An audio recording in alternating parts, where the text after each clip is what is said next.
Greetings, class. This is Professor Palmetto, and for this lesson, we will discuss the media's control and manipulation. So to start off, what is the media? So let's recap a bit. The media is any form of information that is broadcasted, published in print or digital form, or streamed to a mass audience. Social media are websites/applications that allow users to create content, share content, and allow networking capabilities. The different examples of media are television, films, radio, newspaper, websites, applications or apps, as they are called, and social media and streaming channels. These are all examples of media. So media, it's often used synonymously with news broadcasts, delivering reports based on the information that is provided. It is primarily nonfiction, features a narrative that dictates the series of events. It usually focuses on current events and keeps readers and viewers up to date. And there's occurrences in the world and their local community that they could know about. It's also known collectively as mass media, which may or may not include films, websites, but colloquially, it's just referred to as the media. There are different networks that broadcast this information, so let's take a look at them. Some of these examples are, but they're not limited to, NBC, CBS, ABC, BBC, Sky, CNN, Fox, Univision, Telemundo, and even ESPN. And ESPN is part of the ABC family. While popular social media sites are, but they're not limited to, are Facebook, of course, Twitter, another one, Instagram, yeah, and YouTube. Yeah, this one, YouTube can be considered a social media site as well because individuals and users are creating content and they're sharing it and they are networking as well. So let's look at the structure of the media, how this all works. So mass media and social media are all under the umbrella term of media. It's just a general misnomer, if you would like to call it that. Related to its structure, it is any form of information that is released through a variety of mediums to a mass audience, something that we discussed a little earlier. Hence the term mass, so to a large audience. Most of mass media and social media is now readily available to users online. It could be in a digital format, which could be accessed through a variety of devices, your personal computer, a tablet, your smartphone, and even your television. If you have a smart TV, you're able to access information through your smart TV. So social media collects data and monitors everything the user watches, likes, browses, searches, and buys. Since the introduction of social media, mass media has adapted some of its forms, some of the what social media is known for, like its user interface, its ease of compatibility, and it's doing this in order to try and emulate its popularity in order to get more views and get more individuals interested in that particular media, that particular network. So social media does not rely on the networks. It doesn't have to rely on a certain network like NBC, CBS, or ABC, or BBC. It has its own access and it distributes its information since most of it's being generated through user interface. With social media, most of the news sites that are adapting to it and have a page on a social media site display certain segments of their information. They don't display all the information, but they display certain segments of the information because according to the social media site, that news network is just another user and it gets monitored by another individual who works for that company and uploads all of the feed. Well, not all of the feed, uploads some of the more important details of that day's broadcast. So it receives a large range of data that is collected and shared to optimize user interface. So just as with networks that are collecting data as well, social media networks collect the data in order to monitor and see how better they could optimize that user interface for anybody who's downloaded their application. Individuals are encouraged to participate and share their own subjective ideas, such as opinions, beliefs, and views. But remaining objective on social media or the internet remains difficult. Many people just want to share what they feel, what they think, what they believe. It's very difficult that that you see an individual, usually through commentary or posts, say something that doesn't fall into the subjective. Most comments fall into the subjective area. Anything that has an opinion, a belief, or a particular view, that's all subjective. But if you just state the facts, and from where you get those facts is even important too, because remember, statistics can't always be uh, fabricated, and so they could be utilized in order of the favor of the person that's presenting the argument as well. So that becomes a difficult point as well to look at. But with proper peer-reviewed sources, some may remain trustworthy. So there could be a social media site that maybe links some evidence back to a academic journal or a literary journal that provides proof that's already been peer-reviewed by other contemporaries in the field. That remains trustworthy as long as you're able to find the sources for it.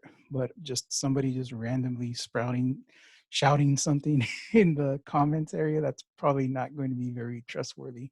You don't know who it is. You don't know their qualifications or their credentials at all. But networks, they do rely on the accessibility, the interface, and the information provided by social media. So mass media emulates social media. Just as I was stating before, that networks are part of the social media spectrum when they are involved in that particular social media site, such as the ones that I've mentioned before. And they could be a user in that site and upload their feed, and they upload segments of their feed, or they upload many different stories that could be related to what that media network is discussing, or maybe through entertainment or through news. So it's a combination of the traditional and the new media. So traditional media, as in newspapers, um, news networks, radio broadcasts. That's more towards an older traditional media. Was in new media, or the social media utilizing of smart TVs, smartphones, computers. That's all considered new media. And up until now, unless there's a technological shift into something much more radical, it will remain new media for maybe probably a couple of years until, I don't know, maybe we could access news with our mind or our thoughts. Then maybe social media will be considered an older traditional media. But who knows? That's just all speculation and delving into the realm of science fiction. I like science fiction, so yeah. Active engagement. Active engagement is what's required in social media as well. I mean, it's not necessarily that you need to actively engage in any post, but I mean, when you log in, you have to create a username and information. That's still a level of engagement. So it's not for just watching or viewing, whichever one you prefer. So who owns the media? Let's look at media ownership. Most networks are not part of a media conglomerate, meaning they are part of a larger group of companies owned by a single parent company and act as a subsidiary, otherwise known as assets. So the network is known as an asset to the media conglomerate because the network is just part of a larger group. It's part of a larger network. The network is part of a larger network frame of other companies that belong to one single parent company. Like NBC is owned by Xfinity, ABC and ESPN is owned by Disney. Those are just some of the examples on how networks are belong to other parent companies, and then those parent companies have other vested shareholders and such. We'll get into that in a little bit. So all of the information that is available to the public through the media is collected, controlled, and monitored. This is one of the main responsibilities of the media conglomerates. Information must be concise and streamlined. The networks and media platforms are owned by special interest shareholders through private companies. This is what I was mentioning earlier before. So all of these networks and media platforms are owned by special interest shareholders through those private companies that hold a stake. And if they own a certain stake or a certain share in that company, that means they have a say in a direction or in the way that direction or decision in the way that the company is going to move forward. Any information that is distributed, communicated, or released does not go against the parent company's interests, but rather it supports the system as created and upheld. So it's not going to go against its own interests and say that if that news network or if any network releases information or creates a show or a film that goes against the interests of that own company, it's probably not going to happen because the public is going to turn against that company. And if it turns against that company, then it loses profits and it loses control. And a media conglomerate does not want to lose profits, nor does it want to lose control. So a small group of elite shareholders own the media parent corporation in charge of the conglomerate. So the elite shareholders are the ones who take the decisions, make the decisions, and have direction in which way the entire company is going to go. And as mentioned previously, since most networks are part of a larger group of media conglomerates, the main company controls all of the other subsidiary groups that are under its domain. So while they may seem like different corporations or companies or groups altogether, the subsidiary groups in the conglomerate are directed by the main company. So they're allowed a certain degree of freedom and liberty to act in their own interests, but they always must come under the rule of the parent company, the main company that owns them. They can't overstep their boundaries. They must toe the line of the company line. The parent company provides all the corporate decisions for the network. So if the network is part of that media conglomerate, and more likely it is, then the parent company provides the decisions. Not to say that it's directly dictating what's going to be on the news, but certain executives and middle management or upper management are well versed in what can be said and what can't be said that goes against the company policy. And it just goes down the line of hierarchy. And if you're just working as a journalist and you write a story and you know your editor who's heard it from another editor who's higher up says no, then your story might not get published or it might not get released. The shareholders of the company must either agree or disagree in which direction to take the media conglomerate. For this is usually in the best interests of the company. So what does this mean? It means that they're going to have more profits and control over the distribution of information. Their goal is to remain dominant in controlling the flow of information. They want to be number one. They want to show you that it's their stories, their films, their TV shows, whatever distribution of information that they have as role of communicators, they want to ultimately be the people that tell you those stories. Thus, it's important to remember that all information that is available through these mediums is collected, controlled, and monitored according to corporate interests of the media conglomerates. So now let's talk about the interests of the media. It is dictated that if something is not interesting, newsworthy, or popular, then it's not worth mentioning at all in any form of media. There must be a motive to sell the information for a profit. So if there's no interest in any new stories, if it's currently not popular or does not fit into a certain narrative, then they will not be able to sell. So the argument is then obvious, and the stories will not receive the attention they deserve in any media. If there are no profits to be made, then the story will not be covered. So any media that is interesting, newsworthy, or popular is when the owners of the media conglomerates and special interest shareholders from various corporations dictate and distribute the news to their own beliefs, interests, and benefits. A profit must be made from any of the media that is being distributed. Most media conglomerates are private companies. This means they are for-profit companies. The media conglomerate cannot operate at a loss. All of the stories must have some public interest, and this is also relevant to other forms of social media. Because if the company is operating at a loss, that means they're losing money. If they're losing money, that means they're going to lose their control. And they don't want to lose their control. They want to stay operating and in business as well. So that's why they're trying to use all this information so you could watch their news or their stories or their films, however you want to state whatever media is available.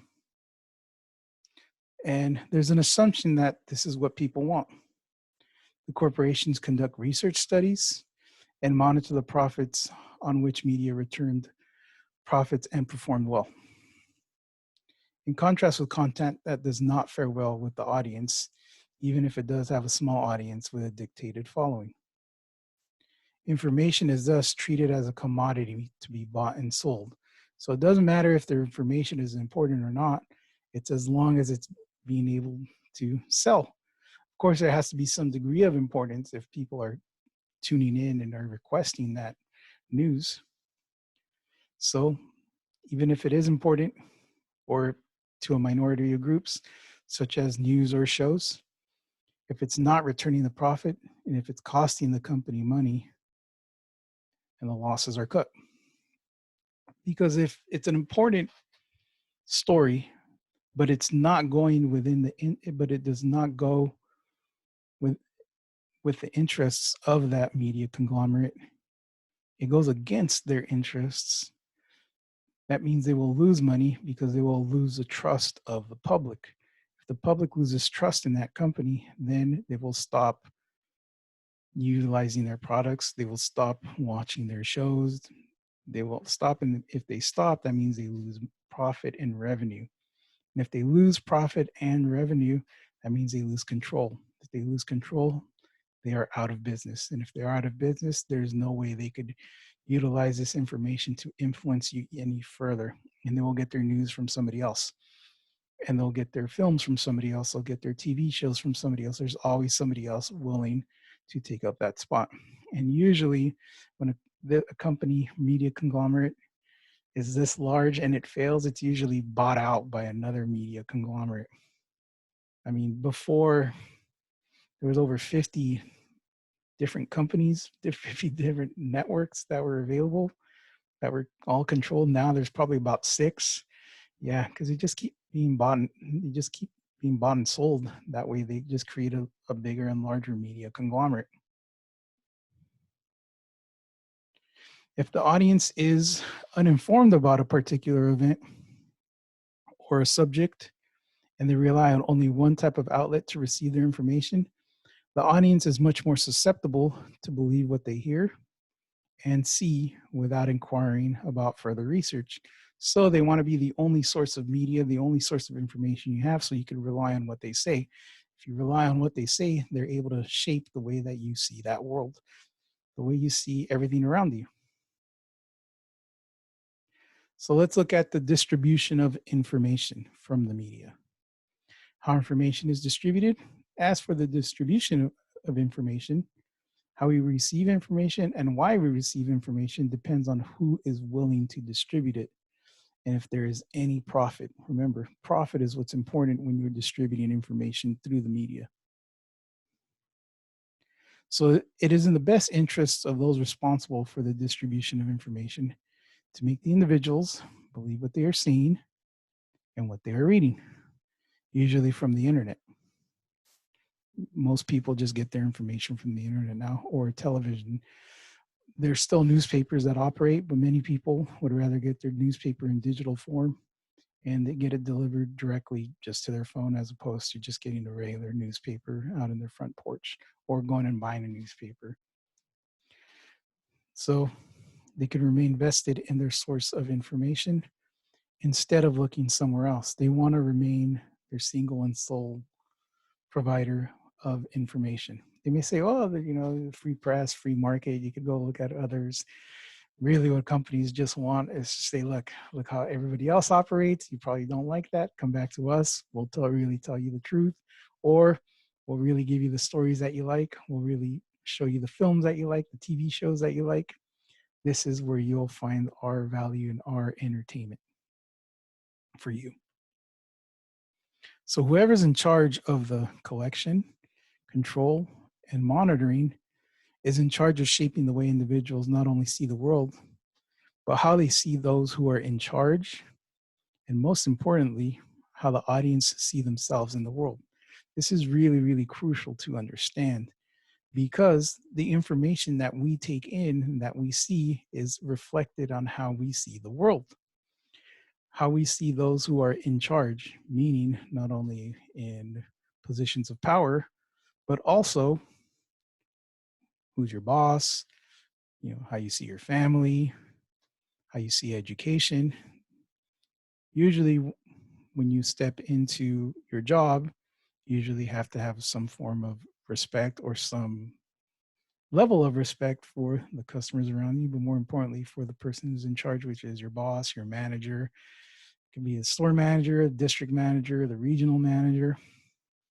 And most importantly, how you see yourself in the world, how you're able to see that, hey, I'm this person, I'm that person, because you're seeing more and more shows, you're seeing more and more films, you're on social media more often, you are looking at news stories on how you as an individual are reflected and affected by all of this bombardment of information and saying, well, maybe I'm like this, maybe I'm like that.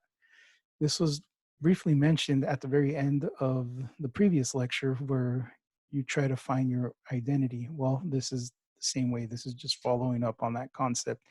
How the audience sees themselves in the world. How do you see yourself in the world? That's important to realize because how you see yourself in the world, it determines how you will act, and how you will act much later in life or in that very moment determines the decisions that you think you'll be able to make. And of course, this media conglomerate wants you to keep watching their information. So if you keep feeling good about watching this information, then you're going to continue. But if you don't feel good about the way you see yourself in the world, then you're probably going to change a channel. You're probably going to watch another film. You're probably going to look at another news broadcast and see what else they deliver. That is one of the ultimate goals. It is a reason why mass media, social media, remain some of the most effective forms of control available because the information is there. It's readily accessible. It's to exert a particular ideology to an audience in order to influence their views on the world and keep an effective hold on hegemony. So now let's get into this crucial moment, control and manipulation. It's control in relation to ideology and hegemony. In order to perpetuate the dominant ideology and retain hegemony, the media utilizes a collection of information and the distribution of that information as a form of control. And it monitors and manipulates the audience. Media controls the way the audience sees the world and how they receive their information as a way to be informed or entertained. News reports, television shows, films, streaming channels, devices, and even through different types of social media. It's all about control and manipulation. The ideology that is already in place is already accepted among the public audience. Where the set beliefs are in effect, the views are already set as the norms. Media and social media caters and adapts to that ideology. In order to spread this information, they want to have that ideology remain in place. Ideology to remain in place is important in order for them to keep making profits and to remain in control of distributing the information and influence how you see the world, how you see yourself, and more on that in a little bit. Thus, the norms or common sense view of hegemony is seen as acceptable. Through those sources that are trusted, legitimate, because the information is now credible, as opposed to it being some random belief, a conspiracy without any basis. When individuals with almost an unlimited supply of wealth and resources establish themselves as the role of communicators through media and social media, the dissemination of information is controlled through the groups that are already established, thus creating doubt in other ideologies and hegemonies, and leave opposition without a credible background. So somebody else could have a different story, but if their source is not credible, you may or may not believe them. They want to establish themselves as the role of communicators through their credibility, through establishing that dominance, the media conglomerates that are most popular or who exist now. So corporate media conglomerates put their own interpretation on the series of events that occurred. For news publications, all publications must present a narrative according to the events that occurred, and they must follow a nonfiction format that presents the information without any bias, but usually there is bias, as we've talked about earlier. But if any of these stories run the risk of putting the parent company or any of the subsidiaries in a negative light, then some of the information may be omitted, controlled, or presented with a different narrative. The information that is out there must fit into the narrative and must always put the company in a positive light. So the public must only be informed of the important events according to the corporate entities in charge of distributing the information, and the dominant ideology is what is being represented by the media conglomerate. That is what we see now. I'm not talking about different news sources. I'm talking about the mainstream media conglomerates, the major six that were just mentioned. They're the ones who would control the information and how you see the world and how you're starting to see yourself. Unless you find different sources of information, then go through independent news sources as well. Go through independent media. That's a good way to start. And I cannot say this enough, read a book. The content, what is distributed and shown by corporate media conglomerates, directly supports the interests of the owners, the shareholders, and the different corporations, and anybody else who owns a share as well. The more corporate controlled content available, such as films, shows, news stories, and other media that follow a similar narrative, the less the public will question it and accept it as really the only way to live. Try to talk to an individual about a different way of life or maybe living differently as it is now, and they say, well, that's not normal, or maybe that's too different for me. And it's usually because when you grow up and you start watching everything that's around you, you start getting accustomed to that content and you start seeing that as the normal way to live, as opposed to somebody who has not been bombarded with the information that we have now and maybe received a different form of education from maybe a different part of the world, then they might not see the world the same way that you do. So the ideology is accepted and welcomed into society. through repetition and an audience agreeing with its content. The ideology serves as its own medium for the acceptance within normal society. The normal ideas and beliefs tie back to the ideology being presented because it is what is now accepted. Hegemony holds the ideology in place. When media breaks the hegemony, then a number of different measures are applied in order to assuage the misunderstanding. This usually is accomplished through censorship when the events and narrative do not line up and it is not with a determined vision of the media conglomerate.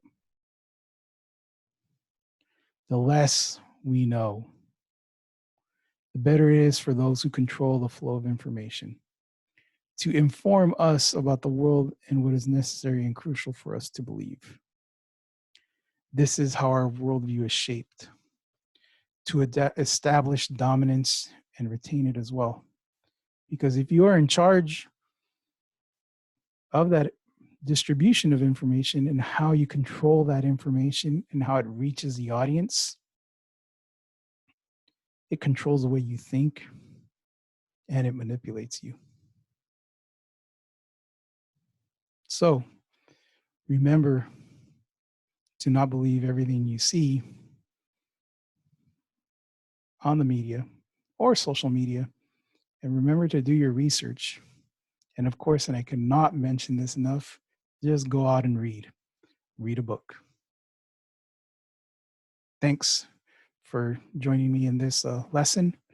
And yeah, hopefully you enjoyed it. And I'll see you for the next one. Thank you so much.